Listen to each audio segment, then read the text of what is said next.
Hello, everybody. This is the Mack Road Church of Christ Sunday Acts study. We're starting at Acts chapter 23, and we're in verse 12. My name is Mike Mendez, and you can reach me at Mike Mendez at Mack. That's MACK RD C, the letter C as in Charlie, of, then the letter C as in Charlie.org. So it's Mike Mendez at Mack Road Church of Christ.org. The last part, Road and Church of Christ, are abbreviated. Glad you're here. Pray the Lord blesses you for being here, and pray that you learn some things, and that we together, as we share the Word of God, can both learn some things about God to make us better servants of His.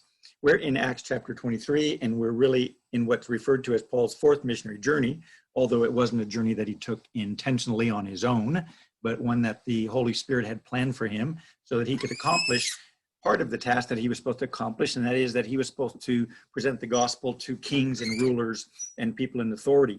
And so we're going to see him go all the way to Rome, and don't know if he ever stood before Caesar, but if he did, no doubt he preached the word to him. Now, right now he's in Jerusalem right here, and he's getting ready as we read this section to run up here to Caesarea.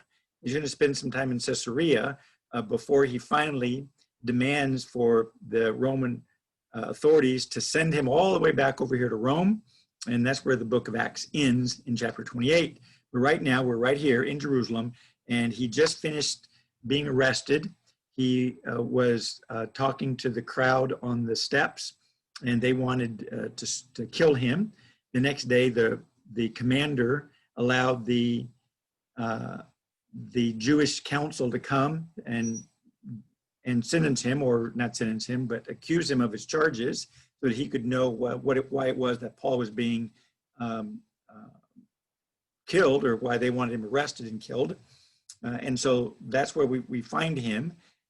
In that council, Paul knew he wasn't going to get, or the Holy Spirit knew Paul wasn't going to get a fair trial. So he cries out and says that he's a Pharisee. And the reason he did that was because the council was divided with Pharisees and Sadducees, so they got into a fight, and basically they let Paul alone while they fought with each other. By the way, it's interesting that when you have the party spirit, it really doesn't matter what proofs people give you. As soon as you figure out whether they're on your side or not, you're for everything they do. And if they're not on your side, you're for nothing that they do. And that's the way it is in our society today. It seems with the Republicans and the Democrats and the independents. If they learn that if you're a Republican and the other people are Democrats, then you hate them and they hate you, instead of trying to work together and do what we can do together as a group. We have the party spirit, and when you have the party spirit, then it breaks unity. And part of the reason that happens is because we're not following Jesus anymore, where we're supposed to help one another instead of try to gain and get our own way. But anyway, so we're in Acts chapter 23 and verse 12, and it says, well, let me just read for you the last couple of verses of 23 so that we looked at, so that you know what happened. So here he is in the council, and it says in verse 9, and there occurred a great uproar, and some of the scribes in the Pharisaic party stood up and began to argue heatedly, saying, we find nothing wrong with this man. Suppose a spirit or an angel has spoken to him. And as a great dissension was developing, the commander was afraid Paul would be torn into pieces by them, and ordered the troops to go down and take him away from them by force and bring him into the barracks. But on the night immediately following, the Lord stood at his side and said, take courage, for as you have solemnly witnessed to my cause at Jerusalem, so you must witness at Rome also. So it was God's intention for Paul to go to Rome. I don't know if this was the only way God had planned for him to go to Rome, but he's going to be going to Rome. I don't know if God actually planned for it to take him this long, although that he was going to take a couple of years in order to get there. But nonetheless, that's what was going on. And so verse 12 says, when it was day, the Jews formed a conspiracy and bound themselves under an oath, saying that these would neither eat nor drink until they had killed Paul. There were more than 40 who formed this plot.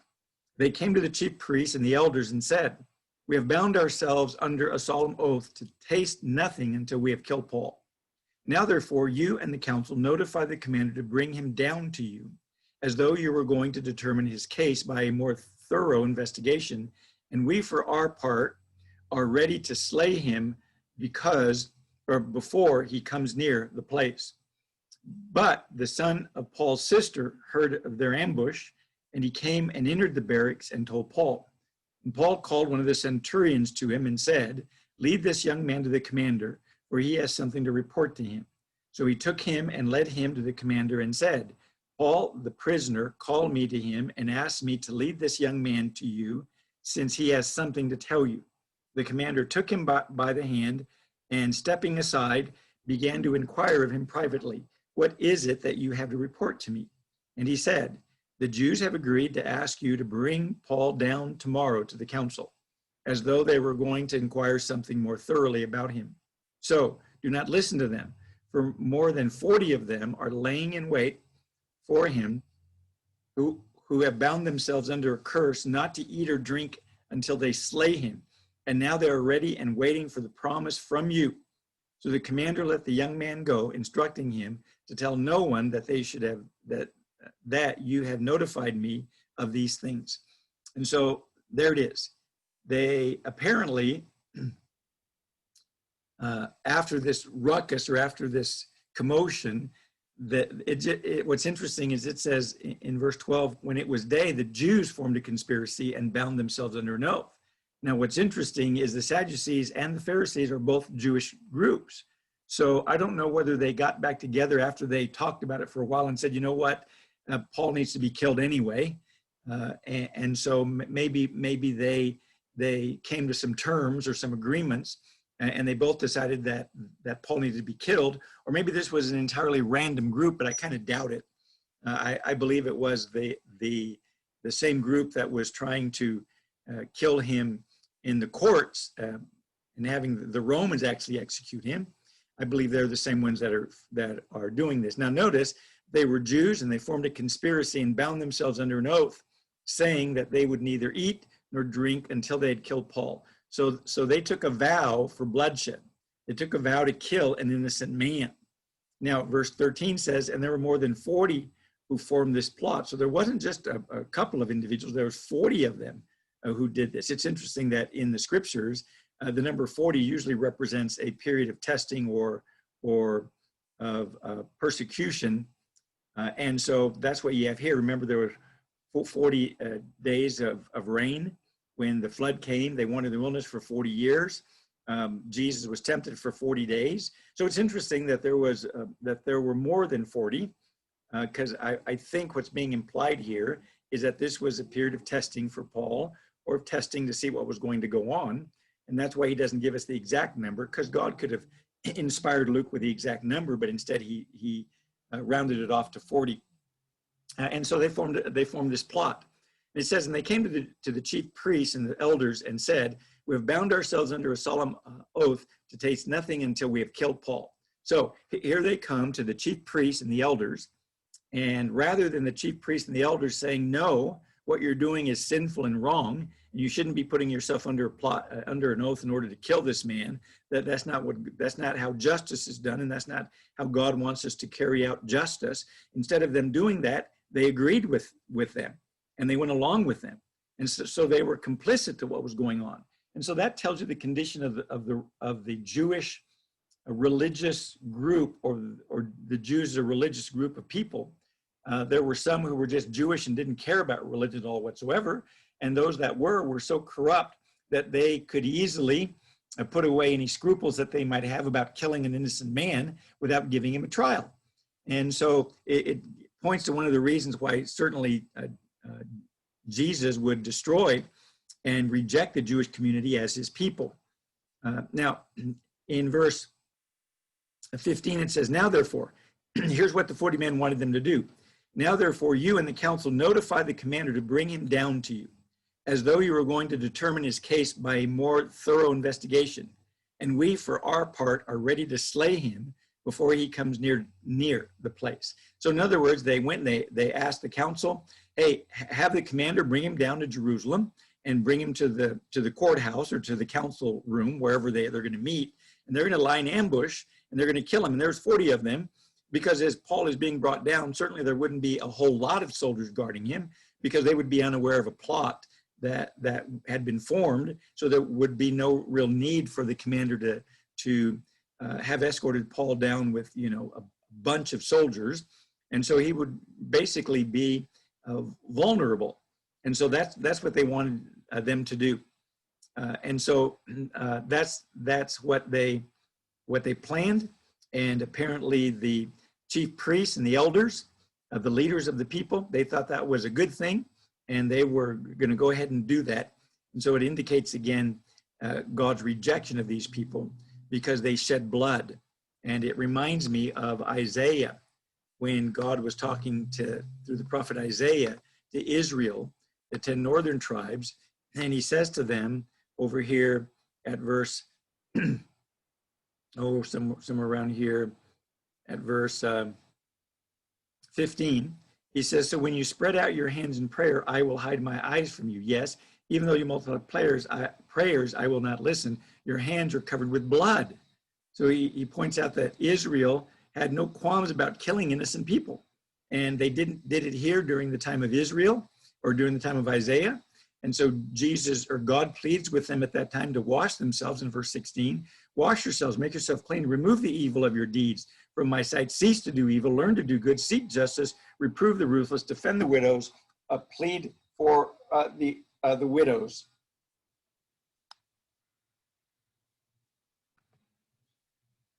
So just like Israel during Isaiah's day, in about 100 years, we're going to be carried off into captivity. So the Jewish community during the time of Paul and during the time of Jesus was going to be carried off and destroyed. The Roman Empire was going to come and level their city to prove that God had rejected the physical line of Israel as the people of God.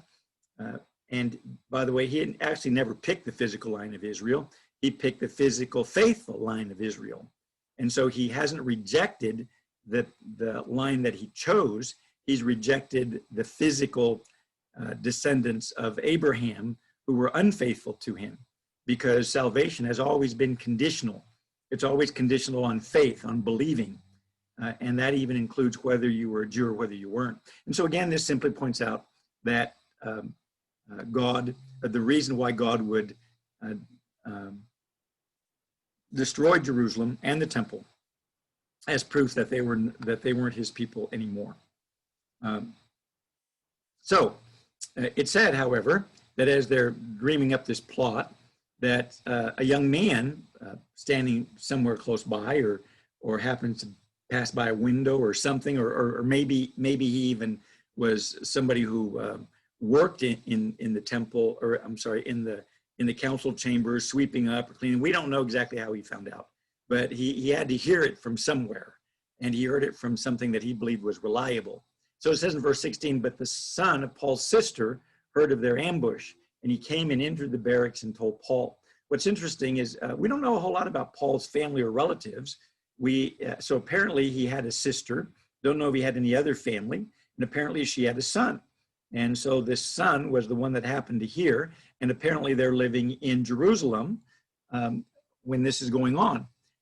And so the son happens to hear this. So this is Paul's nephew, and he hears about the ambush, and he came and he entered the barracks and he told Paul. Now, a lot of times when we're young people, we're told that we're not supposed to be tattletales, and certainly that's true. Not supposed to be running around telling everybody's sins or everybody's flaws. You're not supposed to be pointing those out, as God doesn't come around and point out each and every flaw that we have, but he helps us to overcome those.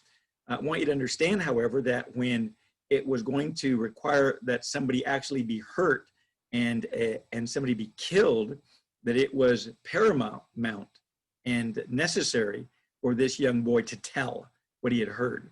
And so don't ever be ashamed, if you're a young person, of telling about your friends or telling on your friends who you know are going to be doing something dangerous or who are going to harm somebody else. And don't fret about whether you think it's the right thing to do or not. It is the right thing to do, because if you hold your peace and you know that it's happening, then you're going along with them, just like the council was going along with these 40 men who were going to kill Paul, or who wanted to kill Paul. So that's one of the things that we learn from here. And we have the story in here that commends this young man for what he did. So verse 16 says, but the son of Paul's sister heard of their ambush, and he came and entered the barracks and told Paul. So he comes and tells Paul what he hears. And Paul called one of the centurions to him and said, lead this young man to the commander, for he has something to report to him. Again, remember that whenever we read about a centurion, they're always honest, upright, fair-minded individuals. And they don't seem to be abusive. They don't seem to abuse their power. And they don't seem to take advantage of people, which is probably the reason why they moved up into the ranks. Because no matter what you might say about the Romans, they still wanted to keep civil justice and civil order in their community. Even though later on part of that civil order would be persecuting Christians, they were simply following the dictates and the commands of those above them that were dictating those things. Didn't make it right. But nonetheless, all I'm pointing out is that they really wanted justice and they wanted what was fair. And so Paul had no qualms about being able to tell this centurion to carry this young man out without any fear that this centurion would somehow be in cahoots with those 40 men. And so I find that really interesting. There's quite a contrast there. And a lot of times the world acts better than many people who claim to be Christians. The world has a greater sense of justice and a greater sense of fairness than many Christians do, who simply have this idea that because they're living under grace, they can do whatever they want and they'll be forgiven, when in reality, that's not really what the scriptures teach. But anyway, so Paul called one of the centurions to him and said, lead this young man to the commander, for he has something to report to him. So he took him and led him to the commander and said, Paul the prisoner called me to him and asked me to lead this young man to you since he has something to tell you.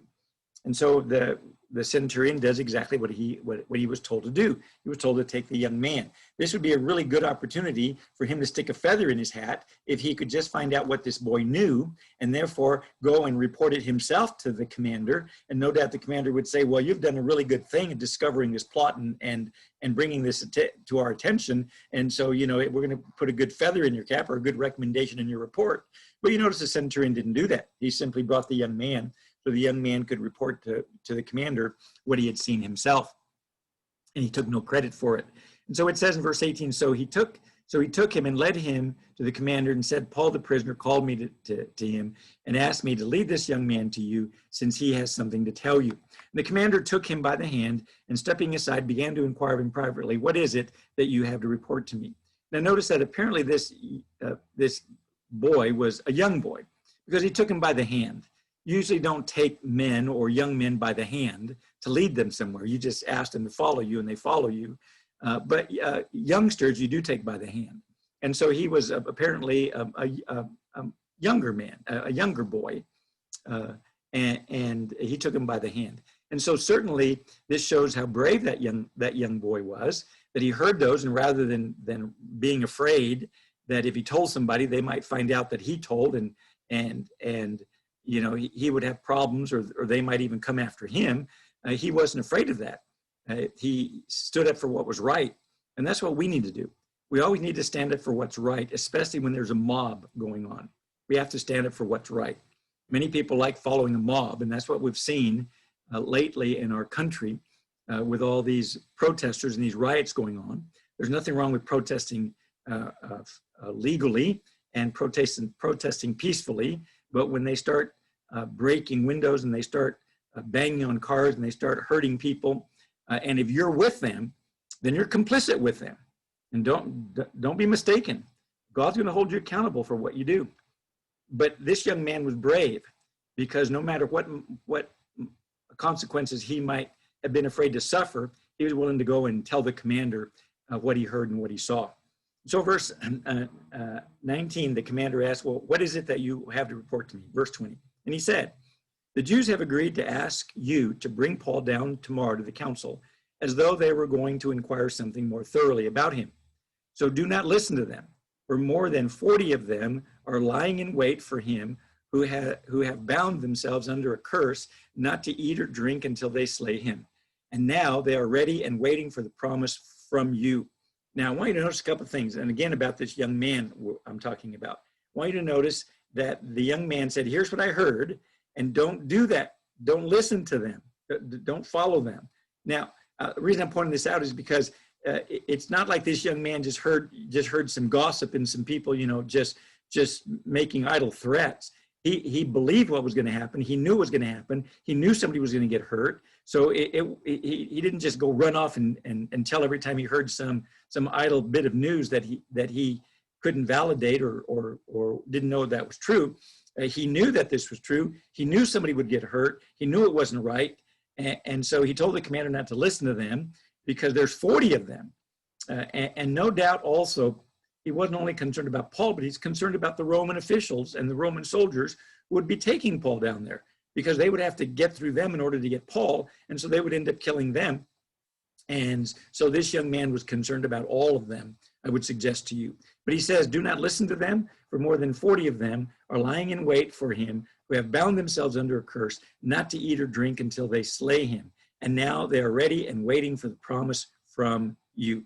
So notice again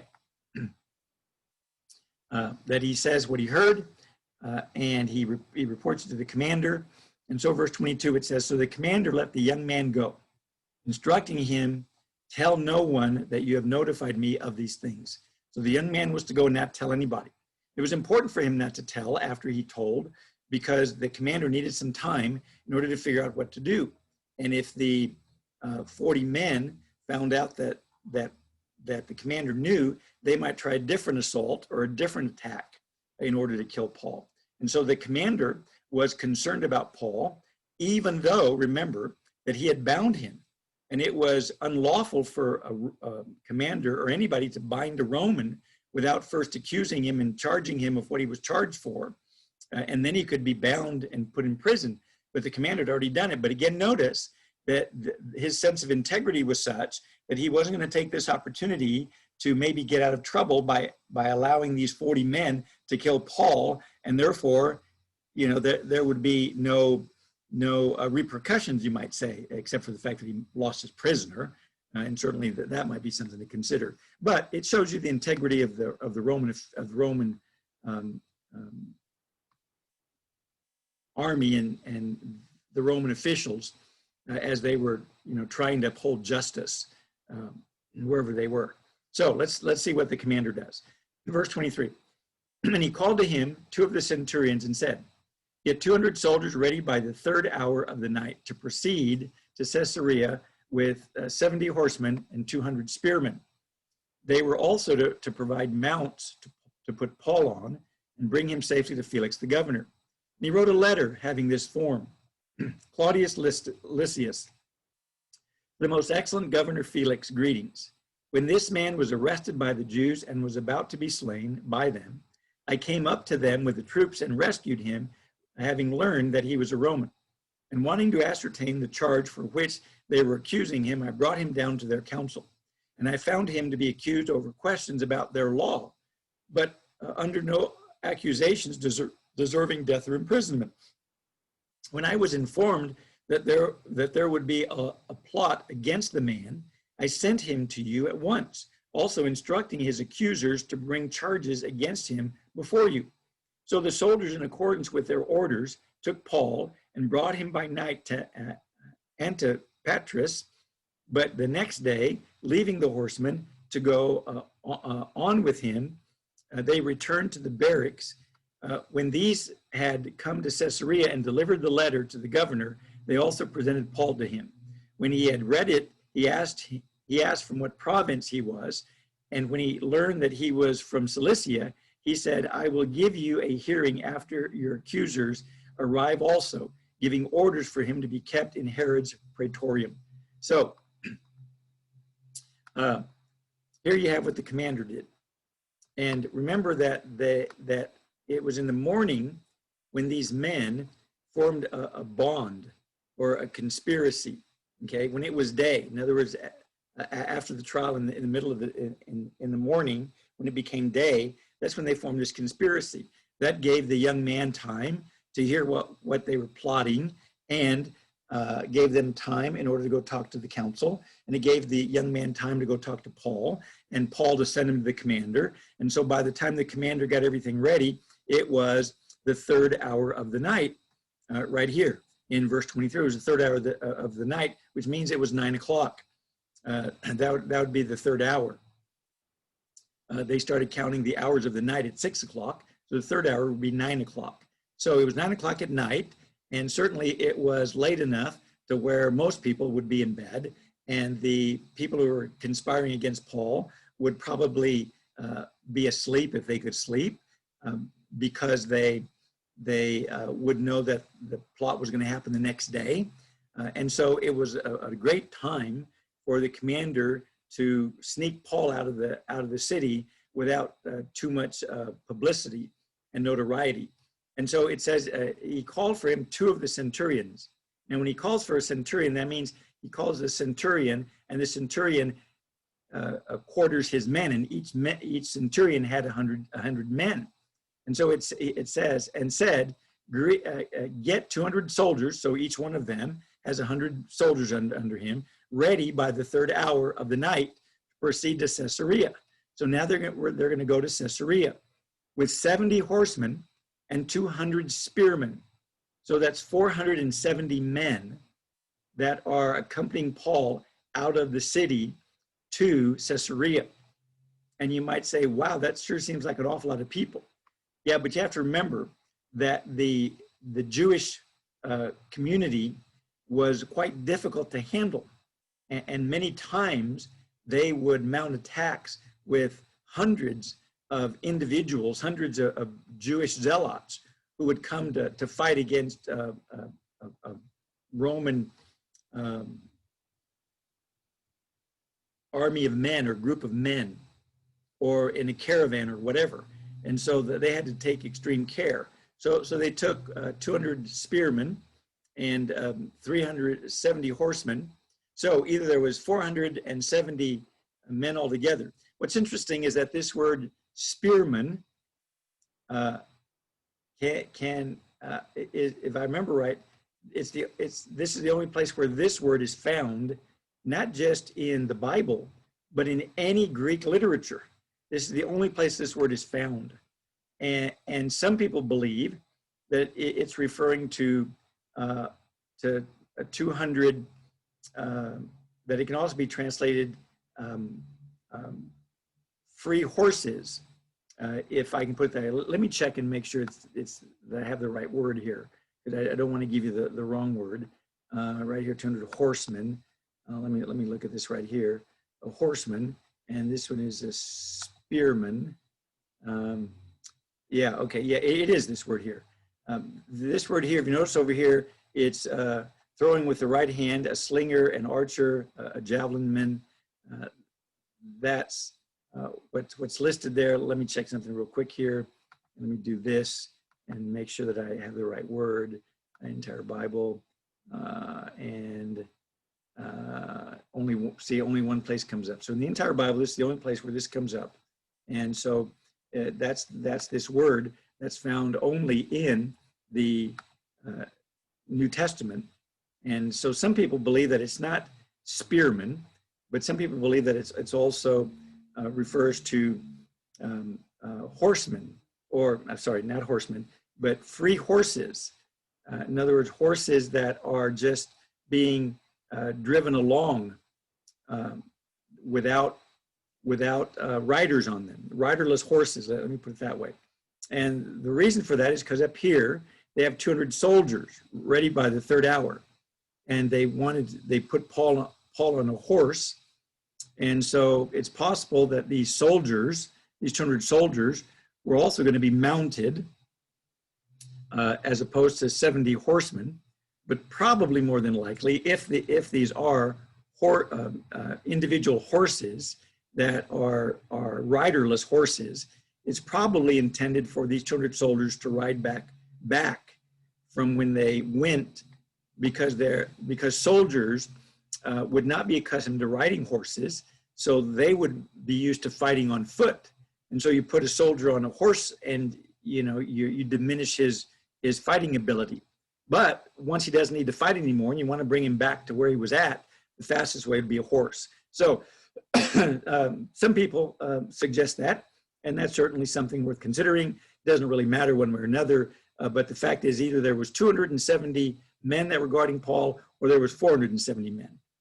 And either way, the commander wanted to make sure that Paul would arrive safely. Now it says they were also to provide mounts to put Paul on and bring him safely to Felix, the governor. So their job was to bring him to Felix. Now that's where I was telling you on our little map here, that they're in Jerusalem here, and they're going to Caesarea over here. And Caesarea is quite a little ways from there. And we're to notice that they went about 30 miles before the soldiers returned back, and the horsemen continued on with Paul. But they're going to Caesarea, which is right there on the map, in case you wanted to know where it was. And so along with them, the governor wrote a letter, or the commander wrote a letter to the governor. Verse 26 says, Claudius Lysias, to the most excellent governor Felix, greetings. Now notice this word excellent. This word excellent is the same word that was used in Acts chapter 1 when Luke was writing this letter, and he's writing it to Theophilus, and Theophilus was referred to in Luke. Let me see if I get this right. Over here in Luke 1, it says, undertaken, most excellent Theophilus. This excellent is a title, is a political title. And he's not just saying, Theophilus is a wonderful friend, he's an excellent friend. The word excellent means an official title, kind of like your honor. And so that's what's under consideration there. And so that's what's under consideration over here when he's writing this letter. And so you have this agreement in the text of how political people are addressed. And so he writes and he says right here in verse 26, Claudius Lysias, to the most excellent governor Felix, greetings. Now, and by the way, Claudius Lysias is an actual historical figure. There are references to him that have been found. And so, Luke, the historian, is quite accurate in his accounts of who's ruling and who's in power under which territory and those kind of things. And one of the things that shows you is that this letter was written I can't think of the term. I just lost the term, but was written at the same time as Claudius was actually alive. It wasn't written, hundreds of years later, where there could be a mistake. It was written concurrent with Claudius and Lysias's rule. Now, verse 27 says, when this man was arrested by the Jews and was about to be slain by them, notice that they hadn't given him a trial, but they were going to kill him. I came up to them with the troops and rescued him, having learned that he was a Roman. Now, he did fudge a little bit about this, because he didn't learn he was a Roman until after he had delivered him, and not he rescued him because he was a Roman, which is kind of the way it sounds, although it doesn't have to in the Greek, but it kind of sounds like that. So he might be buttering his toast a little bit there. Verse 28 says, and wanting to ascertain the charges for which they were accusing him, I brought him down to their council. And I found him to be accused over questions about their law, but under no accusations deserving death or imprisonment. So again, you notice that Paul is innocent. The Jewish legal system found him innocent.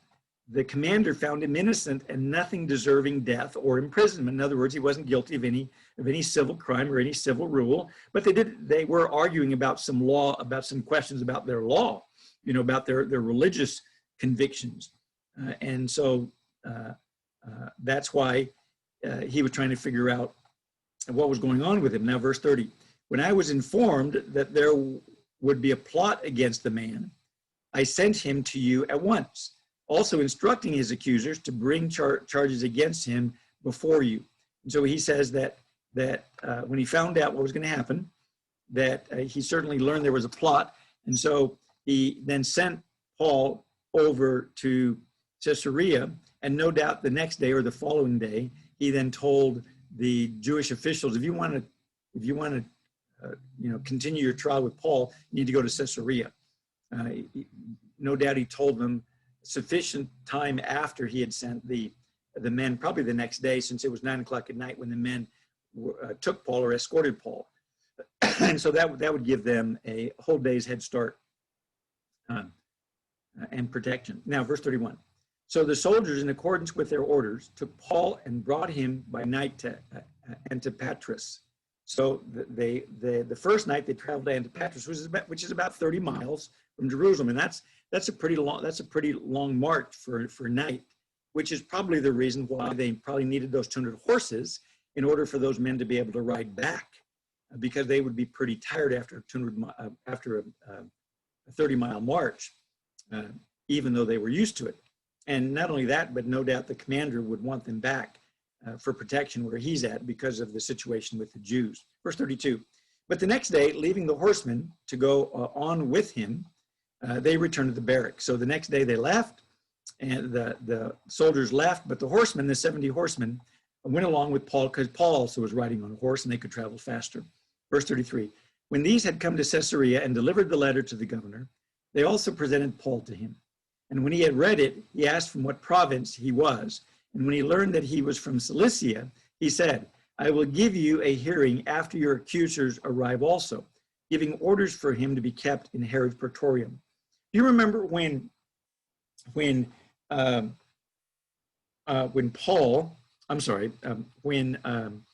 Joseph, Mary's husband, had to go down to Bethlehem in order for him to take a census, even though he lived up in Nazareth?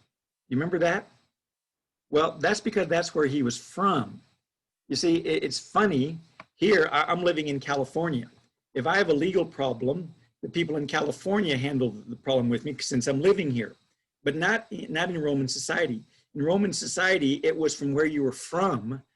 They were the ones who usually handled your matters if possible. They would send you to them in order for them to try you or to have a trial. And that's what we see here also. So we see this consistent in both those cases where John, Jesus' adopted father, has to go to Bethlehem in order to be counted in the census. And the governor wants to know what province Paul is from, and he learns that he's from Cilicia. And so that's important, as we're going to notice in this judgment that's going to be coming along in just a couple of minutes. And so it says, and he said, I will give you a hearing after your accusers arrive also, giving orders for him to be kept in Herod's, and he was kept in Herod's praetorium. Now, I don't believe every prisoner was kept in Herod's praetorium, but the reason why Paul was kept in Herod's praetorium was because of the plot of the Jews, and it would be more secure in Herod's praetorium. And so again, notice that the Romans are actually trying to keep justice and trying to do things to promote justice and fairness. And they don't want Paul being ambushed or killed. And certainly that says a whole lot more for Roman justice than it does for Jewish justice. Verse 1 of Acts 24. It says, and after 5 days, the high priest Ananias came down with some elders with an attorney named Tertullus, and they brought charges to the governor against Paul. And after Paul had been summoned, Tertullus began to accuse him, saying to the governor, since we have through you attained much peace, and since by your providence reforms are being carried out for this nation, we acknowledge this in every way and everywhere, most excellent Felix, with all thankfulness. But that I may not weary you any further, I beg you to grant us by your kindness a brief hearing. For we have found this man a real pest and a fellow who stirs up dissension among all the Jews throughout the world, and a ringleader of the sect of the Nazarenes. And he even tried to desecrate the temple. And then we arrested him. We wanted to judge him according to our own law, but Lysias, the commander, came along and with much violence took him out of our hands, ordering his accusers to come before you. By examining him, by examining him yourself concerning all these matters, you will be able to ascertain the things of which we accuse him. And the Jews also joined in the attack asserting that these things were so. So I want to stop there for just a minute. And that'll probably be as far as we can get today. We might get a little bit further.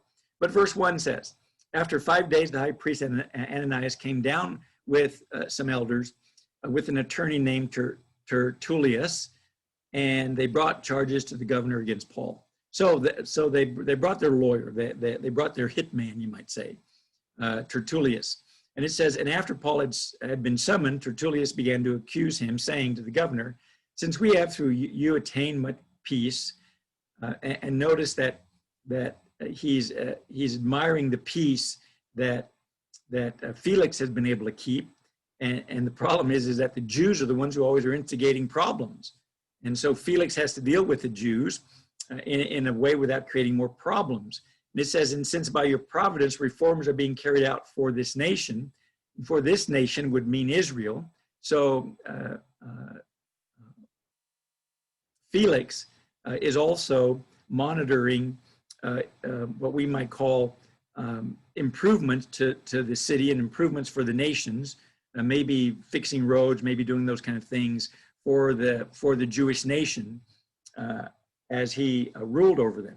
Verse 3 says, and we acknowledge this in every way and everywhere, most excellent Felix, with all thankfulness. So he's certainly buttering him up a little bit, but he's also telling them about the truth, because like I pointed out, the Romans did want justice. They wanted, they were well organized. They were well arranged. They were very orderly, and so they wanted orderly streets, orderly cities, orderly places, and so they would create what was necessary in the infrastructure for that to happen, kind of like in the United States. And one of the big things that our government does is it develops the infrastructures that we have for commerce, for telephone, for communications, for mail, for deliveries, for airlines. Of course, they didn't have all those different kinds, but they had mail, and they had roads, and they had wagons that would carry, goods from one place to another, and ships and cargo and all those things. And so the Romans were involved in those kinds of things. And if you were basically a favorable nation and didn't create a lot of trouble, they would do those things for you because it would be beneficial for you and for them as well. And so it says, verse 4, but that I may not weary you any further, I beg you to grant us by your kindness a brief hearing. So he says, listen to our charges. Now, I want you to notice the charges that they bring against Paul. He says, for we have found this man a real pest. So you know that it's a crime to be a pest. You can't pester people. You pester people, it's a crime, and they should kill you for it. Of course, I'm speaking facetiously. That's one of the charges that they had against him. He's a pest. And the second one, and a fellow who stirs up dissension among all the Jews. So he says the second charge is that he's causing problems among the Jews, not he's causing problems among the Romans, or he's causing problems among, society. He's causing problems among us, the Jews. We don't like him. He's creating problems for us, not just for us here in Israel, but in the world. And he says, and he's a ringleader of the sect of the Nazarenes. Now, I want you to notice that he's a ringleader of the sect of the Nazarenes. Of course, they're called the Nazarenes, not because Jesus started the Nazarene church, but the Nazarenes because Jesus is from Nazareth, and so he's a Nazarene, and so they're followers of the Nazarenes, so they're Nazarenes, and so they're considered this sect. In other words, they are a division of the Jewish community. The Jewish community sees them as a sect, as a section of them, you might say, because he's talking about the Jews and the problems he's creating among the Jewish people. And the third charge was, and he even tried to desecrate the temple, and then we arrested him. So it was kind of like they had these three charges against him, and that's the reason why we arrested him. They really didn't arrest him. They began taking hold of him, beating him. There was no arrest. There was no trial. There was no jury. There was no let's arrest him. There was let's just beat him.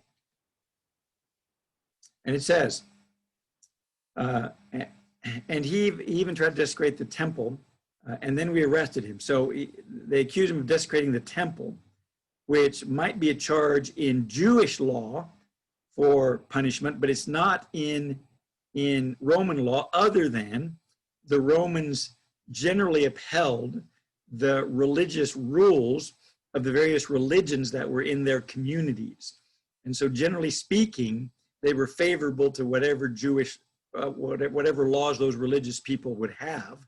And they would generally try to uphold those for them, because that way it wouldn't create problems, as long as it really wasn't anything that would cause a great deal of inconvenience. But now they're talking about killing a man. And so that's something that is a different matter.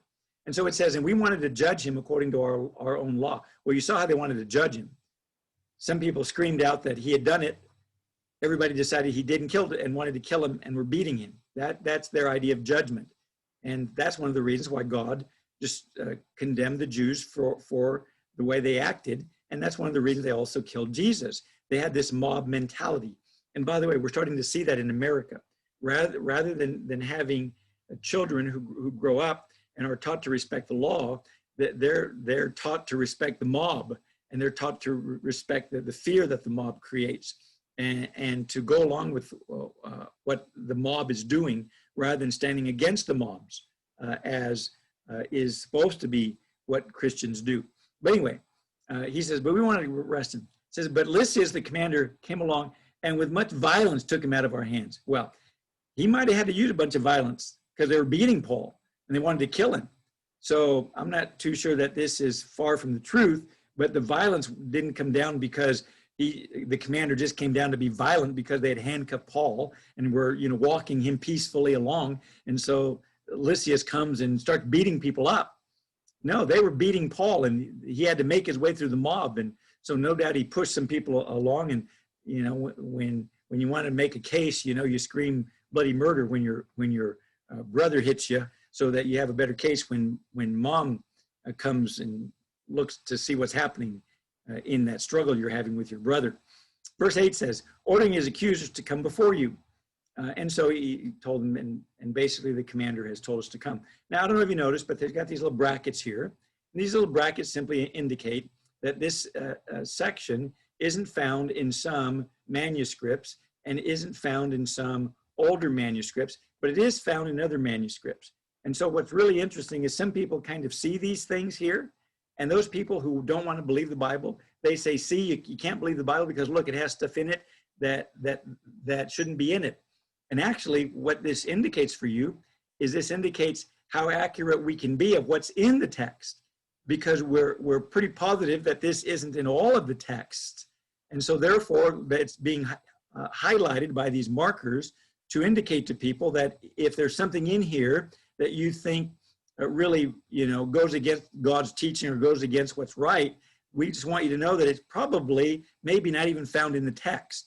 But for those who don't see anything wrong with it and who look at it and go, well, it's just a little piece of information that helps with the story, then they want you to know, well, it's not in all of them, but it is in some of them.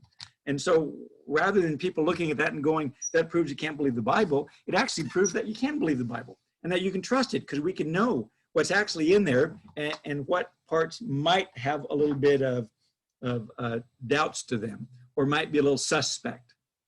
And so that's what you have there. But also, again, just because you have those doesn't mean it's not in there, which is why they put it in the text, because they believe there's more weight for having it in the text than taking it out of the text. And so that's why it's in there. Now, verse 8 says, and by examining him yourself concerning all these matters, you will be able to ascertain the things of which we accuse him. Now, I want you to think about that statement. They accused Paul of 3 things, but then they said, you ask him, he'll tell you what he's guilty of. How would that work in a court of law? We have these 3 things, but we really know these 3 things aren't things that you're concerned about. But if you ask him, he'll tell you the other things that you're really concerned about. It doesn't make any sense. But that's the way the Jewish sense of justice was. They didn't care how. They just decided Paul needed to be killed. And their sense of justice was nothing more than a mockery and a mock trial to satisfy people who might think that they wanted Paul dead, but they did.